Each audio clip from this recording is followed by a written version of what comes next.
Hello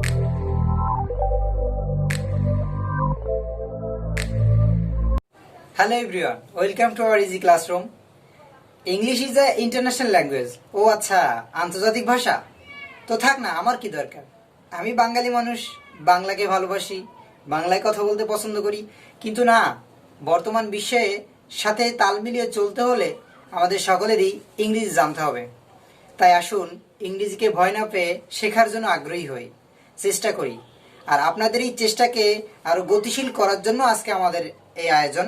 তো আজকে আমরা ইংলিশের একটা পার্ট, যেটা আপনার গ্রামার পার্ট, সেই গ্রামার পার্টের একটা টপিক নিয়ে আলোচনা করব, যেটা আপনার মনে করেন যে কোনো পরীক্ষার জন্য, যে এইচএসসি বা অ্যাডমিশন, এমনকি অনেক জবের পরীক্ষাতেও খুবই একটা গুরুত্বপূর্ণ ভূমিকা পালন করে। সেই টপিকটা হলো আর্টিকেল। তো আজকে আমরা এই আর্টিকেল নিয়ে আলোচনা করব।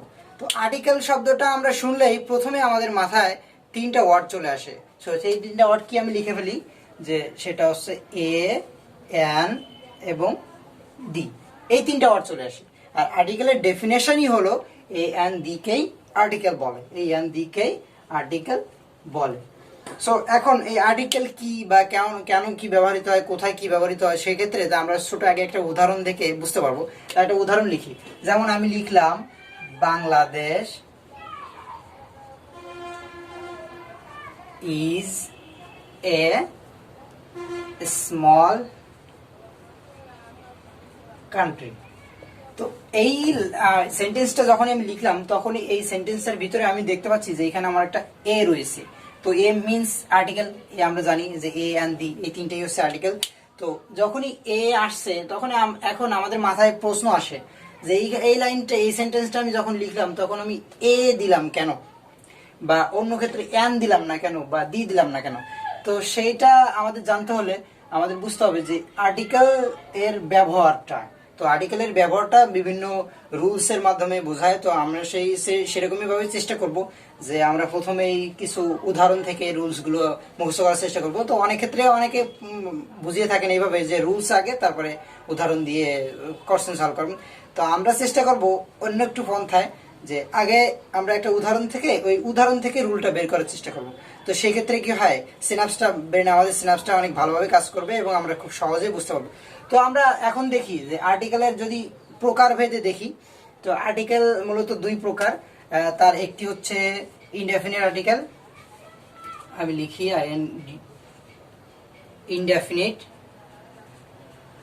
ইনডেফিনিট আর্টিকেল, আর অন্যটি হচ্ছে ডেফিনিট আর্টিকেল। এখন এই এ এন্ড ডি, এই তিনটার বাইরে তো কোনো আর্টিকেল নাই।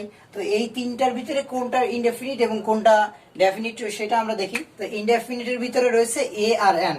ইনডেফিনিটের ভিতরে এ এবং এন, এই দুইটা হচ্ছে ইনডেফিনিট বা অনির্দিষ্ট আর্টিকেল। আর ডেফিনিটের ভিতরে রয়েছে ডি, এইটাই হচ্ছে নির্দিষ্ট আর্টিকেল। তো আজকে আমরা এই ইনডেফিনিট অংশটা নিয়ে আলোচনা করার চেষ্টা করব। তো এখন আসা যাক যে আমি একটা উদাহরণ লিখি। আমি প্রথমেই বলেছি যে উদাহরণ থেকে আমরা রুলসে যাওয়ার চেষ্টা করব। তো প্রথমে যদি আমি একটা উদাহরণ লিখি, যে লিখলাম হ্যান, আর লিখলাম অ্যাপেল।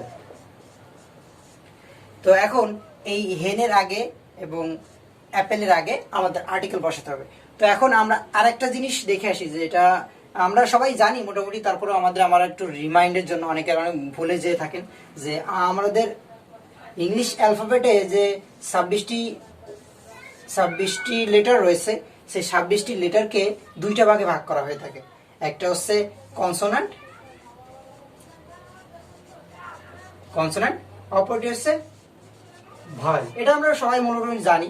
এবং ভাওয়েলের ভিতরে 5টা লেটার রয়েছে, সেটা হচ্ছে আমরা জানি সবাই, এ, ই, আই, ও, ইউ। তারপর আমি আবার লিখলাম রিমাইন্ডের জন্য। আর বাকি যে 21টা লেটার রয়েছে, সেটা হচ্ছে কনসোনান্ট, এটা জানি।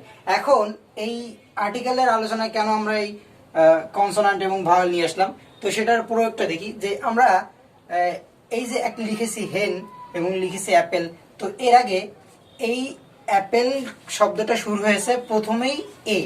তো এ মিনস একটা ভয়েল। তো এখন তাহলে আমরা রুলটা বলি, যে শব্দের শুরু বা ওয়ার্ডের যে শুরুর লেটারটা যদি ভাওয়েল থাকে, তাহলে সেটার পূর্বে অ্যান ব্যবহৃত হয়। আমি আবার রিপিট করছি, শব্দের প্রথম অক্ষর বা প্রথম লেটার যদি ভাওয়েল থাকে তাহলে তার পূর্বে অ্যান ব্যবহৃত হয়। খুব সিম্পল। তার বিপরীতটাই হবে হচ্ছে কনসোনান্টের ক্ষেত্রে। তাহলে শব্দের প্রথম অক্ষর যদি কনসোনান্ট থাকে তো তার আগে এ ব্যবহৃত হবে। খুবই সিম্পল। তো এখন আমরা একটা রুলস দেখলাম, সেটা হচ্ছে যে কনসোনান্টের আগে এ বসে এ ব্যবহৃত হয় এবং ভাওয়েলের আগে এন ব্যবহৃত হয়। খুব সিম্পল। তো পরবর্তীতে আমরা যখন অন্য ব্যতিক্রম রুল দেখবো তখন আমরা দেখবো। তো এখন আমরা দেখি একটা খুবই গুরুত্বপূর্ণ এবং ব্যতিক্রম ধর্মী রুলস, ব্যতিক্রমী। সেটা হচ্ছে আমি 3টা লেটার লিখি, সেটা হচ্ছে এইচ, ইউ আর ও, এই 3টা। তো এই 3টা ওয়ার্ডের ক্ষেত্রে একটু ভিন্নতা দেখা যায়। যেমন যদি আমরা এখানে লিখি যে এইচ তো একটা কনসোনান্ট, তো সেই হিসাবে যদি লিখি একটা উদাহরণ, হর্স। তো হর্স, তো এইচ প্রথমটা কনসোনান্ট, তার পূর্বে কি হবে? এ বসবে স্বাভাবিক সাধারণভাবে। আর লিখলাম আমব্রেলা, আমব্রেলা, তো তার পূর্বে কি আছে? ইউ একটা ভাওয়েল, তো সেটার পূর্বে নিয়ম অনুযায়ী আমার এন ব্যবহৃত হবে। আর ওয়ান, তো ওয়ানও একটা ভাওয়েল, যেমন লিখলাম ওপেন, তো তার ক্ষেত্রে যখনই ও থাকবে তখন একটা ভয়েল, তো তার পূর্বে এন ব্যবহৃত হবে। তো এখন এই হর্স এন এ ব্যবহৃত হয়েছে, আমব্রেলা এন ব্যবহৃত হয়েছে, ওপেনে এন ব্যবহৃত হয়েছে। এখন ব্যতিক্রমটা কি? ব্যতিক্রমটা হচ্ছে যখনই আমি এরকম একটা লিখলাম যে এইস ও অনেস্ট, অনেস্ট, তখন এর পূর্বে এন ব্যবহৃত হবে। কেন? তো আসলে এটা হচ্ছে নিয়মটা এরকমই যে যদি শব্দের প্রথম অক্ষর এইচ থাকা সত্ত্বেও এইচ এর উচ্চারণটা যদি না আসে, এইচ যদি উচ্চারিত না হয়, যেমন আমরা এখানে উচ্চারণ করেছিলাম হর্স, তো হর্স প্রথমে হ ছিল, এইচ এর উচ্চারণটা হয়েছিল, তাই তার আগে এ বসেছে, এবং তাই নিয়ম অনুসারে কনসোনান্ট থাকলে তার আগে। কিন্তু যখনই এইচটা উচ্চারিত হবে না, এইচটা উচ্চারিত হবে না, যেমন এটার উচ্চারণ কিন্তু হনেস্ট না, অনেস্ট। তো অনেস্ট হচ্ছে তখন তার আগে যখন এইচ উচ্চারিত হবে না তখন তার পূর্বে এন ব্যবহৃত হবে। ঠিক ইউ এর ক্ষেত্রেও তাই, যখন এখন ইউ এর ক্ষেত্রে আমব্রেলা, আমব্রেলা, তখন তার পূর্বে এন বসবে। কিন্তু যদি আমি লিখি ইউনিভার্সিটি, ইউনিভার্সিটি, তার পূর্বে কিন্তু এন ব্যবহৃত না হয়ে এ ব্যবহৃত হবে। কারণ কি? নিয়মটা বা রুলসটা হলো যে ইউ যখন উচ্চারিত হবে, এইচ এর ক্ষেত্রে ছিল এইচটা উচ্চারিত হবে না, কিন্তু যখন ইউ এর ক্ষেত্রে ইউটা উচ্চারিত হবে, ইউ, যখন আমব্রেলা কিন্তু ইউ দিয়ে শুরু হচ্ছে না, আমব্রেলা আম, কিন্তু ইউনিভার্সিটির ইউ দিয়ে শুরু হচ্ছে, তখন তার পূর্বে এন না বসে এ ব্যবহৃত হবে। আর পরবর্তী যেটা রয়েছে ও, তো ও এর ক্ষেত্রে আমরা সবসময় একটা কিওয়ার্ড মনে রাখবো যে অন, এই শব্দটা যদি থাকে তার পূর্বেই কেবলমাত্র এ ব্যবহৃত হবে। আর অন ও যেহেতু ভাওয়েল, তো সবসময় অন্য সব ক্ষেত্রেই এন ব্যবহৃত হবে। আমরা নিশ্চয়ই বুঝতে পারছি যে যদি আমি একটা উদাহরণ লিখি যে 1 টাকা নোট, তো 1 টাকা নোট, তাহলে এর পূর্বে কি হবে? এ 1 টাকা নোট। 1 কিন্তু ভাওয়েল, তারপরেও তার পূর্বে এ ব্যবহৃত হচ্ছে, কারণ পৃথিবীতে এই একটা মাত্রই শব্দ রয়েছে যে 1 যখন থাকে তাহলে তার পূর্বে এ ব্যবহৃত হবে। যদি আমি ক্লিয়ারেন্সের জন্য আরো উদাহরণ দিই যে 1 ইয়ার ম্যান, সরি 1 ইয়ার্ড ম্যান, এক চোখা মানুষ, তো তার পূর্বে যে অন রয়েছে তাই তার পূর্বে এ ব্যবহৃত হবে। তো আমরা মোটামুটি এটা বুঝতে পারলাম যে এর পরবর্তীতে রুলে চলে যাই যে এরপরে রয়েছে সংক্ষিপ্ত শব্দ বা অ্যাব্রিভিয়েশন।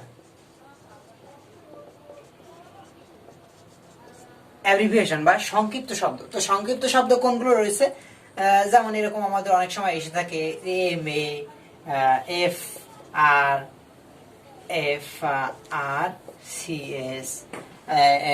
সিএস বা বি এ বা বি এস সি এরকম এসে থাকে যে সংক্ষিপ্ত শব্দ।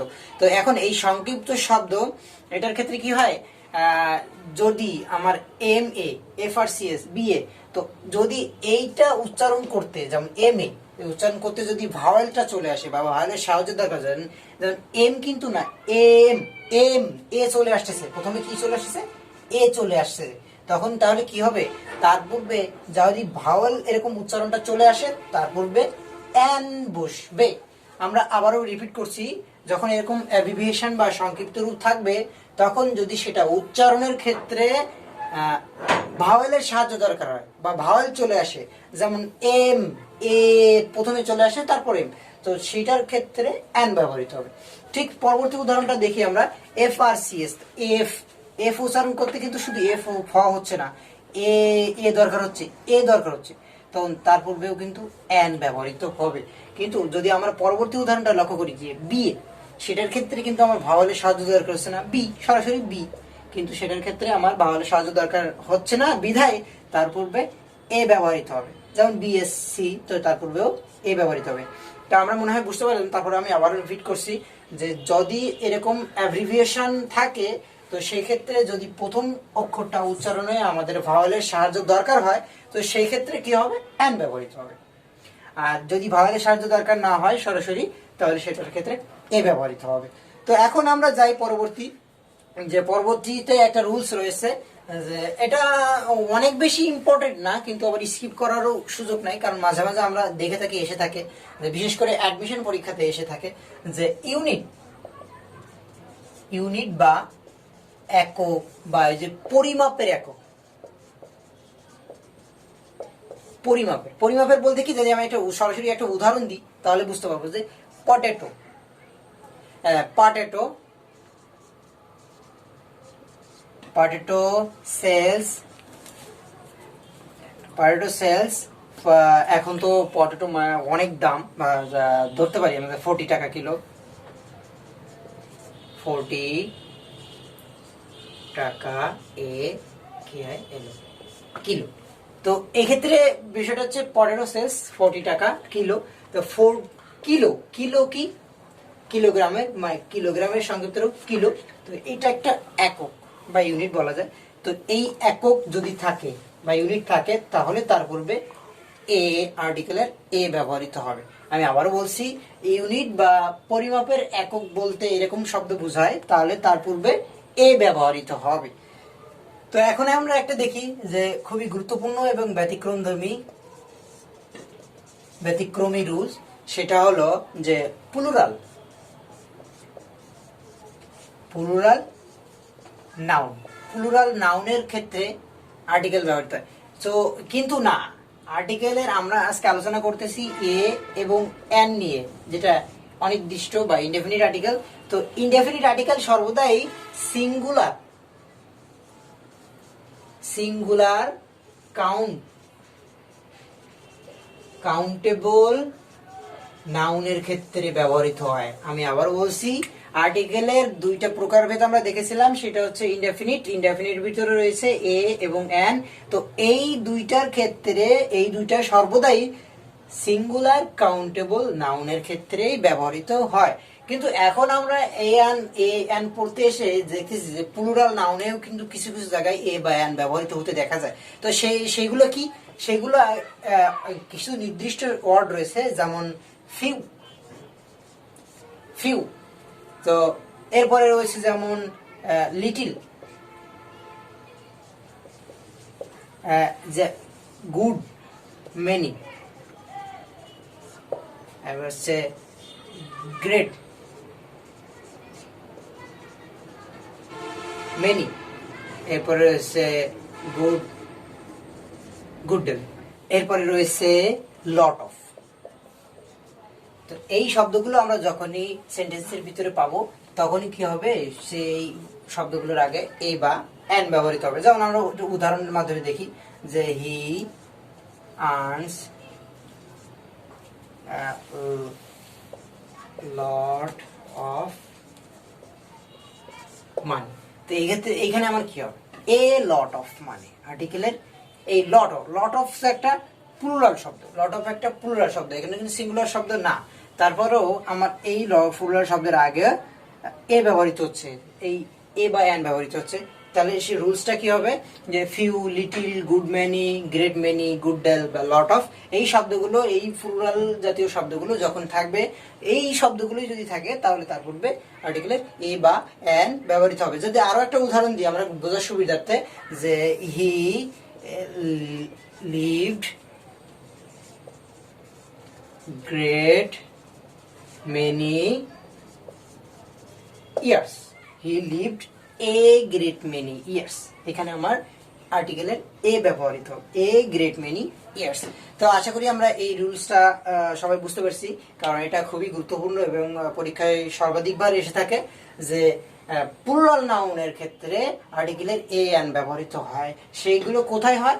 এই শব্দগুলো যদি থাকে, এই ওয়ার্ডগুলো few, little, good many, great many, good deal, lot of, এইগুলো এমনি সচরাচর সাধারণত ইউজুয়ালি এ অ্যান ব্যবহৃত হয় সিঙ্গুলার কাউন্টেবল নাউনের ক্ষেত্রে। এরপরে আমরা পরবর্তী রুলে আসি, যে পরবর্তী রুল সংখ্যাবাচক এক্সপ্রেশন। সংখ্যাবাচক এক্সপ্রেশন,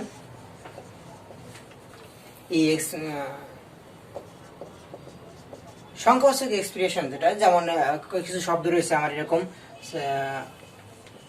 কাপল, কাপল, ডজন, ডজন, এরকম আরো সব, যেমন 100, মিলিয়ন, 100 মিলিয়ন। তো এই সংখ্যাবাচক যে শব্দগুলো, এক্সপ্রেশন গুলো, এইগুলো যদি থাকে তাহলে আমার আর্টিকেলের এ ব্যবহৃত হবে। যেমন আমরা যদি লিখি যে এ ডজন, এ ডজন, তো এইখানে এ ব্যবহৃত হবে। তো এরকমই। তো এরপরে যদি আমরা এইটা যদি আরো ক্লিয়ারলি দেখতে চাই, যে যদি লিখি যে হি আর্নস, আর্নস এ, এ ব্যবহৃত হবে, এ 100 $100 পার ডে, এসে একদিনে $100 ইনকাম করে। তো সেখানে আমার এই ব্যবহৃত হবে। তাহলে সংখ্যা আমরা বুঝলাম যে রুলসটা হলো সংখ্যাবাচক এক্সপ্রেশন, যদি এই শব্দগুলো থাকে, কাপল, ডজন, 100, মিলিয়ন, তো এই শব্দগুলো যখনই থাকবে তখন তার পূর্বে আর্টিকেলের এ ব্যবহৃত হবে। তো আমরা পরবর্তী রুলে চলে যাই। তো এই পরবর্তী রুলে রয়েছে যেমন মেনি, মেনি বা সার্চ, মেনি বা সার্চ। এই মেনি বা সার্চ কথাটা যদি থাকে তাহলে এর পরে সিঙ্গুলার কাউন্টেবল নাউন যদি থাকে, এই শব্দটার পরে যদি সিঙ্গুলার কাউন্টেবল নাউন থাকে তাহলে তার পূর্বে এ বা অ্যান বসে। তাহলে উদাহরণ দিই, আমরা উদাহরণ দিলে বুঝতে পারবো। মেনি, মেনি এ, মেনির পরে a, boy was present in the meeting,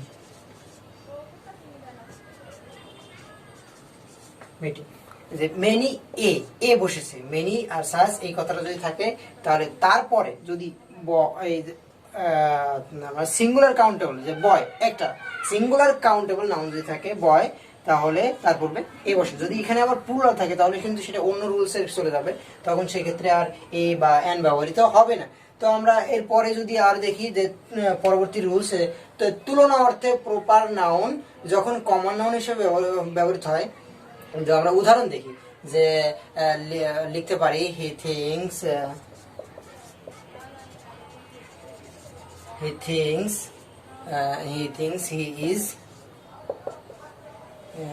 is a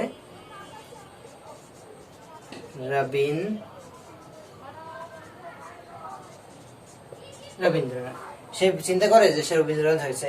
তো সেই তুলনা অর্থে, যেখানে আমরা রবীন্দ্রনাথের সাথে তুলনা করা হয়েছে, রুলসটা হলো তুলনা অর্থে, যদি প্রপার নাউন কমন নাউন হিসেবে ব্যবহৃত হয়, যে রবীন্দ্রনাথ কিন্তু একটা প্রপার নাউন, এখানে কিন্তু তুলনা অর্থে কমন নাউন হিসেবে ব্যবহৃত হচ্ছে, তখন তার পূর্বে এ বা অ্যান ব্যবহৃত হবে।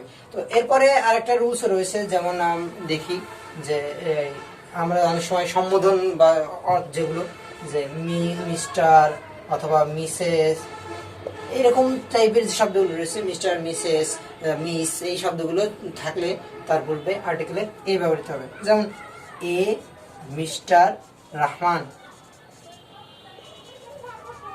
এরকম। যে তারপরে যদি লিখি এ মিস রাহিমা,